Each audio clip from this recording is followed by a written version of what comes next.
Love You to Death, Stan Kraychik Mystery, Book 2. Writer Grant Michaels, publisher St. Martin's Press, New York, 1992.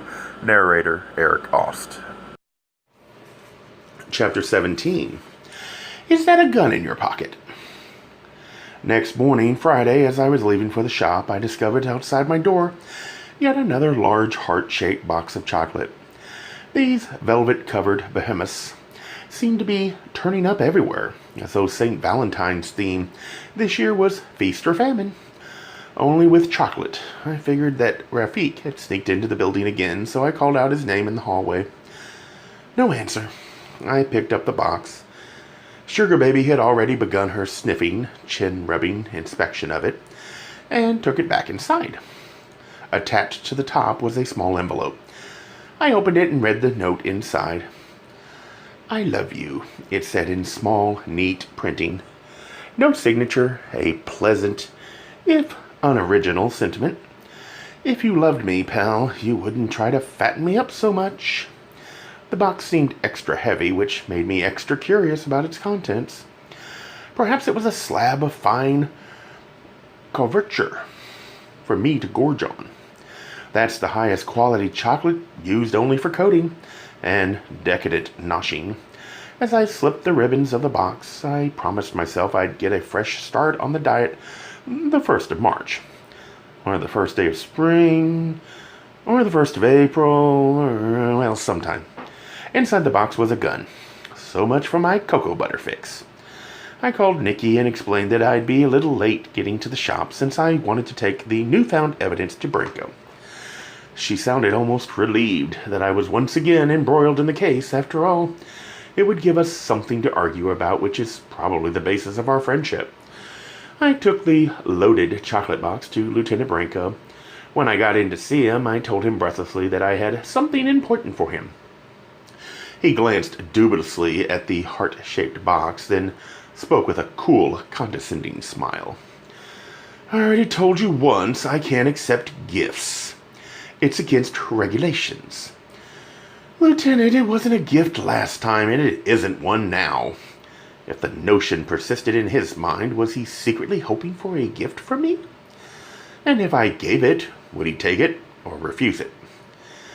Was I projecting? Maybe it was simply Brinko's presumption that all people are doomed to worship him. He clenched his jaw and remained silent. I continued.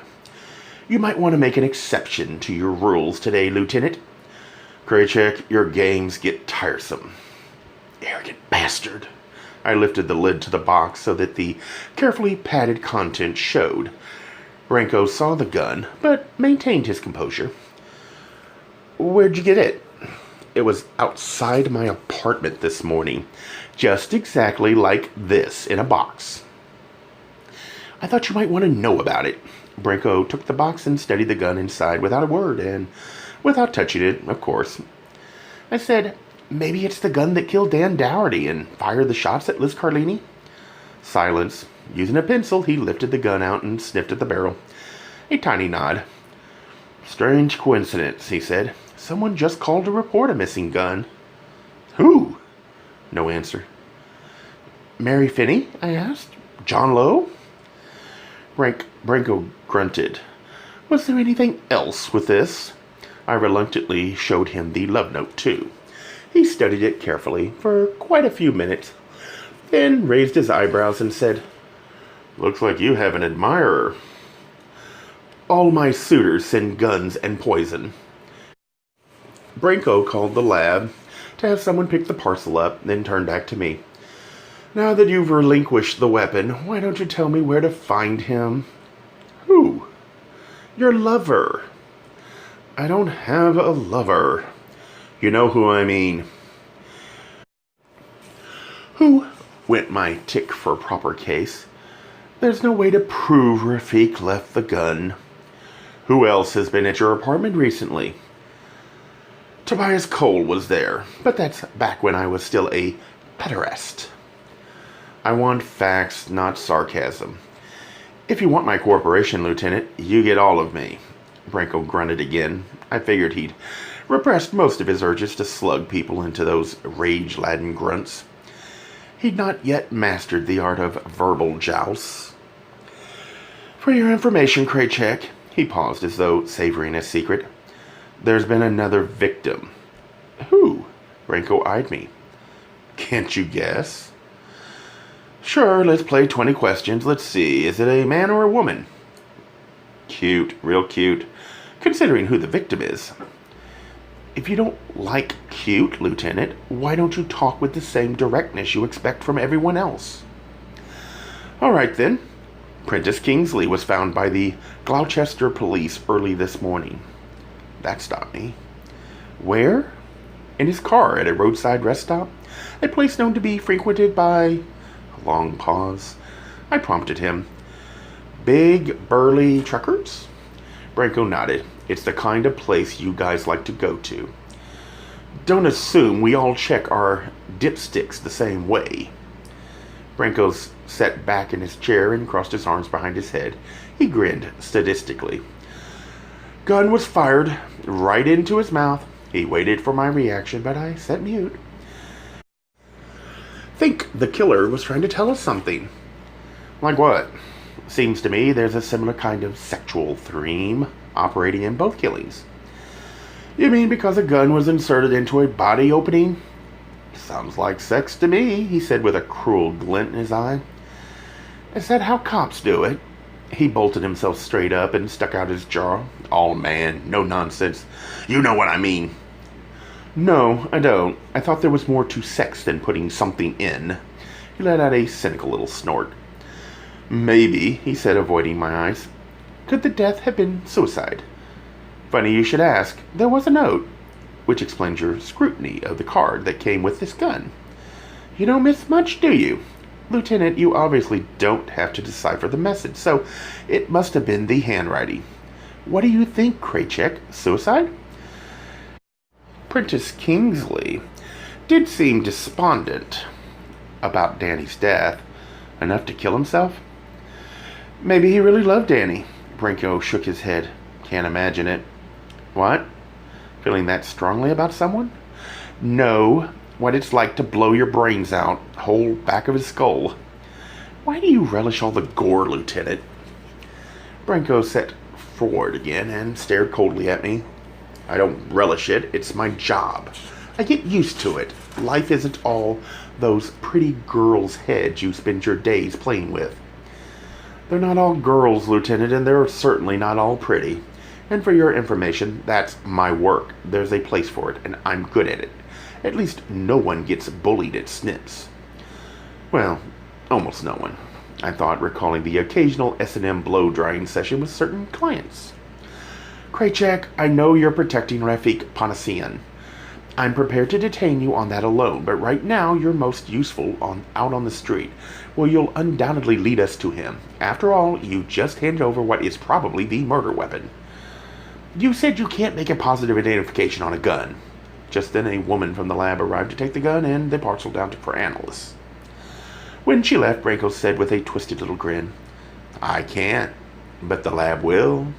And just for your information, we have an APB out for your lover, so if you know where he is, you have a responsibility to tell us. He is not my lover. We had sex, that's all. You act as though we're married already. Is it all the same thing? Sounds like your definitions of sex, love, and marriage are a little confused, Lieutenant. Look who was talking. Branko banged his fist on his desk. Fool! You think you're smart playing around with a killer, don't you? He shook his head disdainfully. Your kind gets feeling a little too cocky once you're out of the closet. Maybe it's time to come out of the clouds, Kraychik. I'll remember that, Lieutenant. You're playing with a killer. The phone on his desk rang. Branko grabbed it and listened intently. Then his face lit up into one big gloating smile. He hung up and announced his victory. We got him. No thanks to you. You can go now. Where is he? Can I see him? Branko dismissed me with a brusque wave of his hand. Go now. I was just leaving anyway. Lieutenant, to flutter back to the shop and play in the blonde hair of some pretty girly sex object. Grunt went the cop. I left Station E and headed back to Snips with Rafik. Caught now, I felt a sudden urge to help him. My own confusion of sex and love was fast becoming the confusion of sex and crime. By the time I arrived at the shop, my anger had grown to the point that I tromped in and greeted Nicole by yelling, "Goddamn Branko and his stupid macho brain!" Nicole replied quietly, "Seems to be contagious." "Damn it! Nikki, he drives me crazy. It's as though his brain is cement. He gets these ideas, and once they're set in there, nothing else can get by them. Into what's left of the soft gray part of his brain, he doesn't think." Nicole cooed softly. There, darling. Those manly brutes are all the same. I've always told you to pursue the more sensitive types, but you never listen." "Like Charles, you mean? Now, Stanley, don't turn on me just because you're upset." "I'm not turning on you, I'm turning on Charles. His brain can't be calcified, it's made of stainless steel." Without further comment, Nicole placed her reading glasses back onto the bridge of her artfully remodeled nose. "Done back in the time of talented surgeons in the days before you selected your new nose on a computer screen. You have a client waiting," she said coolly. I leaned toward her and whispered, "Prentice Kingsley was killed this morning." Nicole shrieked. Then, just as she had done the day before, she pulled me toward the back room for some privacy. Once inside, she asked what had happened, and I recounted my earlier visit with Branko. I didn't believe Prentice Kingsley's death was suicide, and I was disturbed by Branko's blasé attitude about the horrors of death. Nikki remarked, "It's an occupational hazard, darling, just like you with your client's sense of style." "The difference is, doll, I do know what looks good on them better than they do." She asked, "Are you going to rescue Rafik now?" "What else can I do? Branko wants to fry him. I just want to continue our import-export arrangement." "Sounds like you're in love." I looked directly at her. "No, doll, I am not." "Good. It's nice to see that you still believe me." "I want to believe you, Stanley. That's why it's easy to. That made me wonder if I was using the same logic with Rafik. I wanted him to be innocent, which made it easy for me to believe it was so, despite all my suspicions to the contrary." Nicole seemed to read my confused thoughts. "You know what I think, Stan? I think you should get back to work and concentrate on that. Don't force things. Let matters resolve themselves." Then she added, "And you'll be safer, too." "I thought you wanted me back on the case." "I changed my mind. Don't resist. Go with the flow." I smiled at Nicole and then hugged her. "You know, doll, if you keep talking like that, you might want to sell the shop and go to California to start a self-actualization clinic." "Chaz has mentioned it, actually." "Oh, no!" what I wailed. "Get me to the sinks quick." For the rest of the afternoon, I was busy, interrupted only by a surprise visit from Liz Carlini, who'd just driven in from Abigail. She tore into the shop breathless and insisted on speaking to me. Fortunately, I was in the middle of a cut. Not tricky chemical work.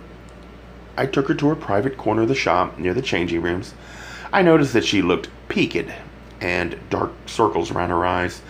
She related the horrible news of her husband's death, and she was afraid she was next in line to be killed. She looked and sounded desperate and scared, borderline hysteria. "Liz, I think you should talk to Lieutenant Branko." "Venos, I've already spent hours with the Abigail police. I'm exhausted." "But listen to me. Branko can help you. Get you some protection. Go see him in person. Tell him everything. Got that?" "Everything." "What do you mean?" "I mean all the trouble with Prentice's will, with Danny and John Lowe and Mary Finney." "But that's none of his business." "It is now, Liz. You're in danger. I've tried to tell Branko what I know, but he doesn't believe me. Maybe if he hears it from you, he'll listen." She looked at me dubiously. "Are you sure?" "Trust me," I said solemnly, "and insist on a bodyguard, too. He can arrange it." I gave her his number. Then Liz inhaled a quick, shallow breath and lifted her shoulders tensely. She held the position for a few impatient moments. Then she let the air out in an explosive puff. I guess that was her version of deep, relaxed breathing. No inefficient mantra for Liz. She wanted her relaxation fast. "I feel better already, just talking to you," she said, "but I could tell it was just words. She was still sending out gigavolts of nervous energy. Don't tell Branko I sent you. Make it sound like it's your ideal. That you remembered him from being out in Chestnut Hill the other day. She smiled as though recalling something pleasant, which was probably the feeling of Branko's eyes admiring her legs. Why not mention you, Venos? Wouldn't that help? I paused. I think not.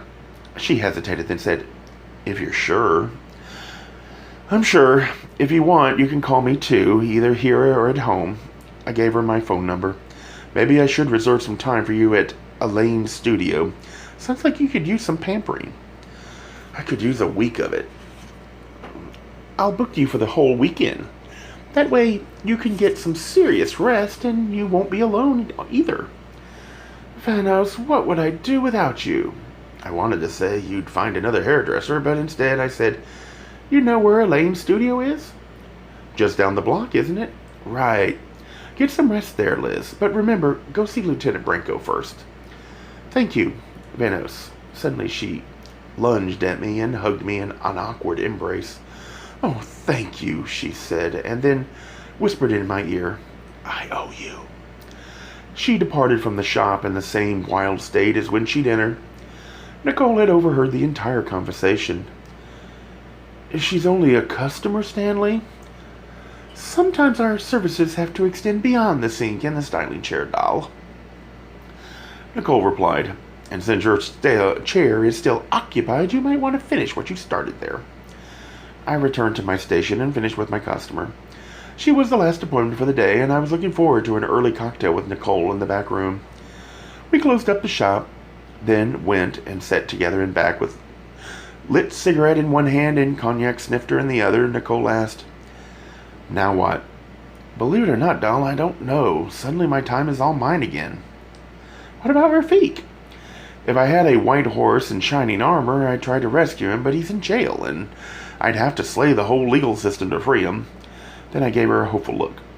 I don't suppose Charles would... Nicole shook her head. I didn't think so, I said with a droop in my voice. No, darling, the work for Lorette satisfied his pro bono quota. Now he can give his pro bono to you. Don't be rude. Your new vocabulary inspired me. Chaz and I do talk, you know, in those rare quiet moments between orgasms. Don't rub it in. Stanley, sometimes I think you relish your loneliness, and frankly, it's becoming tiresome. It's out of my control. No, it isn't. You expect too much. You have to learn to settle for what's available. You should know about that. Why do you hate Chaz so much? Because he's taking you from me. Nicole sat motionless. The only movement in the room was the smoke spiraling upward from her cigarette. Aren't you being unreasonable? She asked.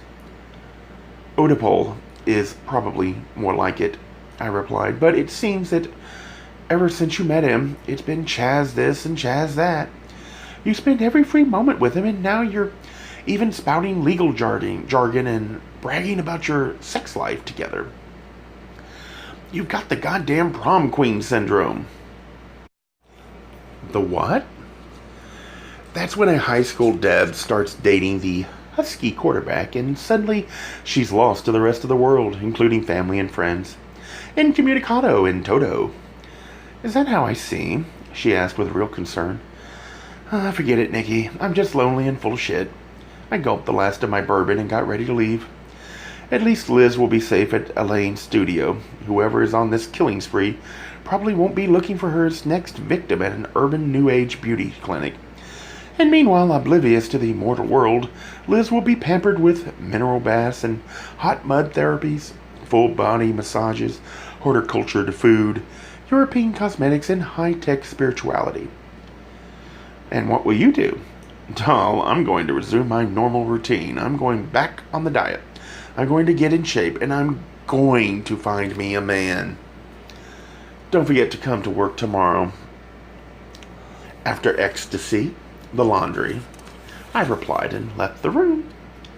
With the responsibility of Tobias gone from my life, maybe I really could get back into the dietary regime. No more pizza and calzone, no more chocolate-covered mellow puff treats, no more nachos and burritos, no more excuses to avoid the veggie sticks and bran crackers. I promised myself after one last gastro splurge this weekend, I'd be good again. The next day, life resumed its so-called normal pace. I saw clients, I made them beautiful, they thanked me, and I earned some money. There was no Rafik provoking and pursuing me, no Tobias requiring attention and expecting entertainment, no Lorette hoping for release, no Branko saying no, no, no. I even went out with some friends that night. The superb Peter Arden was in town on tour from San Francisco along with his personal Steinway, making a guest appearance at the Copley Plaza. All 5 nights were sold out, but I have clients in high places, so getting a table near the keyboard was a cinch. One brilliant moment in his program was a deconstructed version of Strauss's famous waltz, Voices of Spring. The maestro, Arden, would attempt the little flourish that begins each phrase of the waltz, but he purposely tripped over his own fingers, then lapsed into a completely different number for a few bars.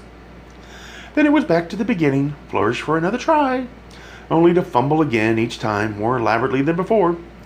The musical joke had the audience in mirthful convulsions, especially later in the evening when the little flourish would appear without warning in the middle of a Gershwin ballad or a Cole Porter tune. It was a night of pleasure and glamour, with martinis and starched collars and cufflinks and romantic music, all part of that certain, steady, assured kind of life that most people strive to attain. A normal life. But within 24 hours I became restive and bored. Recurrent thoughts of Rafik both depressed and agitated me. I yearned for him, but I couldn't bear to go to see him. He was probably having wild sex with the inmates anyway. By Sunday night I was nearly catatonic with indecision and doubt. That's when Liz Carlini called me at home and begged me for a special appointment early Monday morning. It was my usual day off, but she insisted that it was an emergency. She even promised to make it worth my while.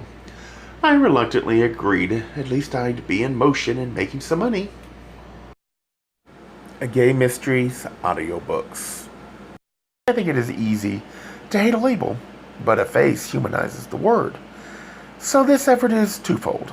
To offer comfort to those like myself that your world didn't end because you don't fit into the view of acceptable society on both sides.